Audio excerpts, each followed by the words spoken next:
राक्षसों का रावण को राम पर विजय पाने का विश्वास दिलाना। राक्षसों को ना तो नीति का ज्ञान था और ना वे शत्रु पक्ष के बलाबल को ही समझते थे। वे बलवान तो बहुत थे, किंतु नीति की दृष्टि से महामूर्ख थे। इसलिए जब राक्षस राज रावण ने उनसे पूर्वोक्त बातें कही, तब वे सबके सब हाथ जोड़कर उससे बोली, राजन, हमारे पास परिघ, शक्ति, ऋषि, शूल, पट्टेश और भालों से लैस बहुत बड़ी सेना मौजूद है। फिर आप विषाद क्यों करते हैं? आपने तो भोगवतीपुरी में जाकर नागों को भी युद्ध में परास्त कर दिया था। बहुसंख्यक यक्षों से घिरे हुए कैलाश शिखर के निवासी कुबेर को भी युद्ध में भारी मारकाट मचाकर वश में कर दिया था। महाबली लोकपाल कुबेर महादेव जी के साथ मित्रता होने के कारण आपके साथ बड़ी स्पर्धा रखते थे, परंतु आपने सम्रानगढ़ में रोष पूर्वक उन्हें हरा दिया। यक्षों की सेना को विचलित करके बंदी बना लिया और कितनों को धराशायी करके कैलाश शिखर से आप उनका ये विमान छीन लाई थी। राक्षस शिरोमणि दानवराज मय ने आपसे भयभीत होकर ही आपको अपना मित्र बना लेने की इच्छा की और इसी उद्देश्य से आपको धर्मपत्नी के रूप में अपनी पुत्री समर्पित कर दी। महाबाहु, अपने पराक्रम का घमंड रखने वाले दुर्जय दानवराज मधु को भी, जो आपकी बहन कुंभी नसी को सुख देने वाला उसका पति है, आपने युद्ध छेड़कर वश में कर लिया। विशाल बाहु भी आपने रसातल पर चढ़ाई करके वासुकी, तक्षक, शंख और जटा आदि नागों को युद्ध में जीता और अपने अधीन कर लिया। फिर वो शत्रु दमन राक्षस राज दानव लोग बड़े ही बलवान, किसी से नष्ट ना होने वाले शूरवीर तथा वर पाकर अद्भुत शक्ति से संपन्न हो गए थे, परंतु आपने सम्रानगढ़ में 1 वर्ष तक युद्ध करके अपने ही बल के भरोसे उन सबको अपने अधीन कर लिया और वहां उनसे बहुत सी मायाएं भी प्राप्त की।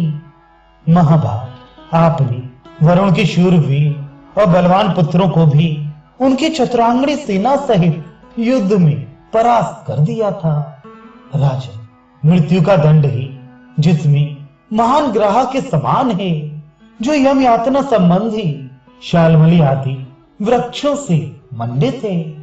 कालपाश रूपी उत्ताल तरंगे जिसकी शोभा बढ़ाती हैं, यमदूत रूपी सर्प जिसमें निवास करते हैं, तथा जो महान ज्वर के कारण दुर्जय है, उस यमलोक रूपी महासागर में प्रवेश करके आपने यमराज की सागर जैसी सेना को मत डाला, मृत्यु को रोक दिया और महान विजय प्राप्त की।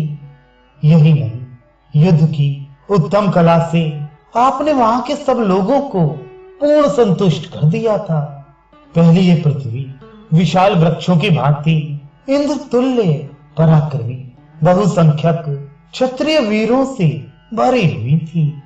उन वीरों में जो पराक्रम, गुण और उत्साह थे, उनकी दृष्टि से राम रणभूमि में उनके समान कदापि नहीं है। राजन, जब आपने उन समर दुर्जय वीरों को भी बलपूर्वक मार डाला, तब राम पर विजय पाना आपके लिए कौन बड़ी बात है? अथवा महाराज, आप चुपचाप यहीं बैठे रहें, आपको परिश्रम करने की क्या आवश्यकता है? अकेले ये महाबाहु इंद्रजित ही सब वानरों का संहार कर डालेंगे। महाराज, इन्होंने परम उत्तम माहेश्वर यज्ञ का अनुष्ठान करके वह वर प्राप्त किया है, जो संसार में दूसरे के लिए अत्यंत दुर्लभ है। देवताओं की सेना समुद्र के समान थी, शक्ति और तोमर ही उसमें मत्स्य थे। निकालकर फेंकी हुई आंखें सेवार का काम देती थी। हाथी ही उस सैन्य सागर में कछुओं के समान भरे थे। घोड़े मेढकों के समान उसमें सब और व्याप्त थे। रुद्रगण और आदित्यगण उस सेना रूपी समुद्र के बड़े बड़े गिरह थे। मरुदगण और वसुगण वहां के विशाल नाग थे। रथ, हाथी और घोड़े जल राशि के समान थे और पैदल सैनिक उसके विशाल तट थे।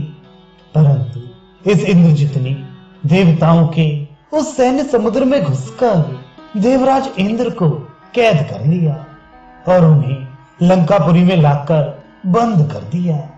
राजन, फिर ब्रह्मा जी के कहने से इन्होंने शंबर और वृत्रासुर को मारने वाले सर्वदेव वंदित इंद्र को मुक्त किया।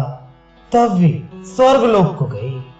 अतः महाराज, इस काम के लिए आप राजकुमार इंद्रजित को ही भेजिए, जिससे ये राम सहित वानर सेना का यहाँ आने से पहले ही संहार कर डाले।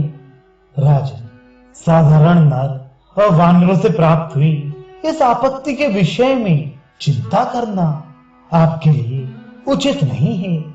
आपको तो अपने हृदय में इसे स्थान ही नहीं देना चाहिए।